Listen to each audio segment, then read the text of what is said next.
पाकिस्तान जो चाह रहा है, पाकिस्तान जो कह रहा है, उसको इस इंडी गठबंधन ने पूरा कर दिया। इसीलिए आज मैं कह रहा हूं कि नाम भले ही इंडिया है, लेकिन काम पाकिस्तान का है।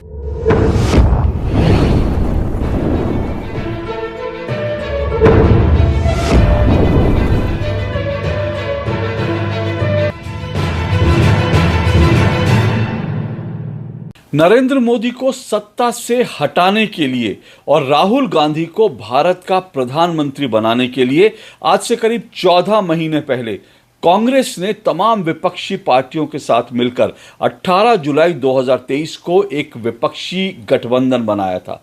इस गठबंधन का नाम दिया गया था इंडिया, INDIA, जिसको हम इंडिया अलायंस कहते हैं, लेकिन विपक्षी इसको कहते हैं ये इंडिया है, ये भारत है और ये भारत का सही प्रतिनिधित्व करता है। हालांकि ये गठबंधन तो बना, लेकिन इस गठबंधन के बनाने के बावजूद 2024 के लोकसभा चुनाव में ये गठबंधन जो है जीत नहीं सका और दिल्ली की सत्ता, भारत की सत्ता एक बार फिर से जो है एनडीए के हाथ में है और प्रधानमंत्री नरेंद्र मोदी एक बार फिर से लगातार तीसरी बार भारत के प्रधानमंत्री बने। राहुल गांधी को बूस्ट ये मिला कि वो 99 सीटें जीत करके उनको लग रहा है कि उन्होंने एक बड़ी कामयाबी हासिल कर ली। चलिए, वो लोकसभा चुनाव नहीं जीत सके, लेकिन जम्मू कश्मीर में जो इंडी गठबंधन है, इंडिया जो है, वो चुनाव जीत गया। जम्मू कश्मीर में इंडी गठबंधन की सरकार बनते ही वहां की विधानसभा में क्या हो रहा है इन दिनों, पहला विधानसभा सत्र था, वहां पर क्या कुछ हो रहा है उसके दृश्य आपने देखे होंगे। नहीं देखे तो मैं आपको थोड़े से दिखाता हूं दृश्य। आपको देखकर, ये दृश्य देखकर आपकी नजरें जो हैं शर्म से झुक जाएंगी।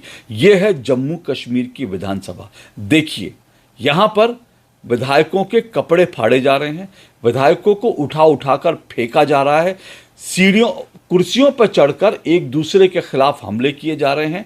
यह नज़ारा अपने आप में शर्मसार करने के लिए काफ़ी है। लेकिन इससे भी ज़्यादा शर्मनाक बात यह है कि इंडी अलायंस ने जम्मू कश्मीर विधानसभा से वो प्रस्ताव पारित कर लिया जो दरअसल भारत की आत्मा के खिलाफ है और जो दरअसल पाकिस्तान के सुर में सुर मिलाने वाला है। जी हां, जम्मू कश्मीर विधानसभा ने अपना जो पहला प्रस्ताव पारित किया, विधानसभा, नई विधानसभा गठित होने के बाद विधानसभा ने जो पहला प्रस्ताव पारित किया वो ये प्रस्ताव पारित किया कि जम्मू कश्मीर को विशेष दर्जा मिले और 370 की वापसी हो। अब सोचिए, पाकिस्तान भी तो यही कहता है कि जम्मू कश्मीर में 370 की वापसी होनी चाहिए। पाकिस्तान भी तो पूरा जोर लगाए हुए है जम्मू कश्मीर में 370 की वापसी के लिए और पाकिस्तान जो चाह रहा है, पाकिस्तान जो कह रहा है, उसको इस इंडी गठबंधन ने पूरा कर दिया। इसीलिए आज मैं कह रहा हूं कि नाम भले ही इंडिया है, लेकिन काम पाकिस्तान का है।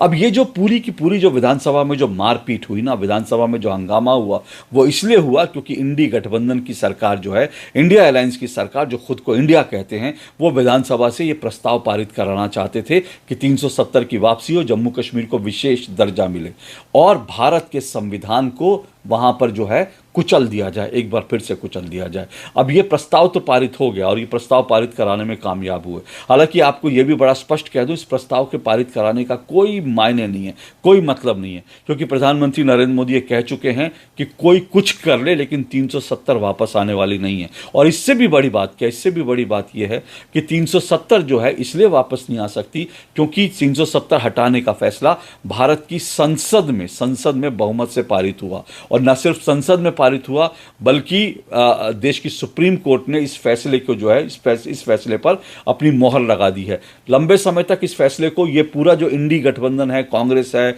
कपिल सिब्बल नेतृत्व कर रहे थे, पूरी कांग्रेस ने, राहुल गांधी की पार्टी ने और पूरा इंडी गठबंधन जो है, जो खुद को इंडिया कहता है, वो जो है वो जाकर जो है सुप्रीम कोर्ट में खड़े हो गए थे कि 370 वापस होना चाहिए और 370 को जिस तरह से हटाया गया वो असंवैधानिक है। लेकिन भारत की सुप्रीम कोर्ट ने भी साफ तौर पर कह दिया कि 370 जो है वो एक टेम्परेरी व्यवस्था थी और संविधान का पार्ट नहीं है 370, और 370 को हटाने के लिए, हटाने का जो संसद का जो फैसला था उस पर सुप्रीम कोर्ट ने मोहर लगा दी।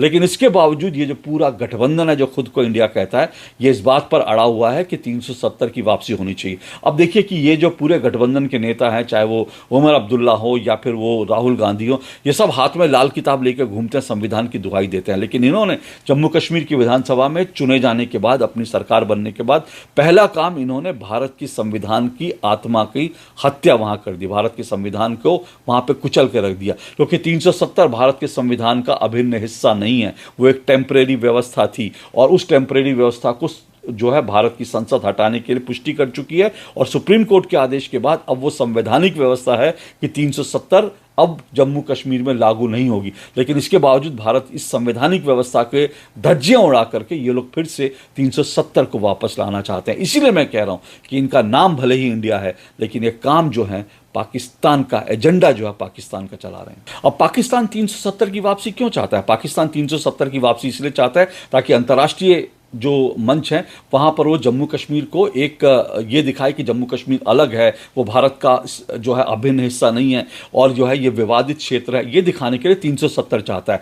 अब ये जो इंडिया वाले हैं, इंडिया गठबंधन वाले हैं, इन्होंने पाकिस्तान जो चाहता था उसकी उन्होंने पुष्टि कर दी है। पाकिस्तान जो चाहता था उसकी मुराद पूरी कर दी है ये प्रस्ताव पारित करके। अब हालांकि मैं फिर कह रहा हूं कि 370 की वापसी नहीं होगी, लेकिन अब पाकिस्तान जो है अंतर्राष्ट्रीय मंचों पर एक बार फिर से ये कह सकेगा कि देखो जी, जम्मू कश्मीर की विधानसभा में बहुमत से प्रस्ताव पारित हुआ है, जम्मू कश्मीर की विधानसभा ने कहा है कि 370 की वापसी होनी चाहिए, तो भारत की सरकार जो है जम्मू कश्मीर के जो लोग हैं उनके जो अपेक्षाएं हैं, उनकी आकांक्षाएं हैं, उनको दबा रही है भारत सरकार। ये एजेंडा 100% आप लिख के ले लीजिए, पाकिस्तान चलाएगा, क्योंकि पाकिस्तान को हथियार दे दिया है। अब कितने शर्म की बात है, ये जम्मू कश्मीर विधानसभा से पहला प्रस्ताव ये पारित हुआ। हालांकि जम्मू कश्मीर विधानसभा से पहला प्रस्ताव क्या पारित होना चाहिए था?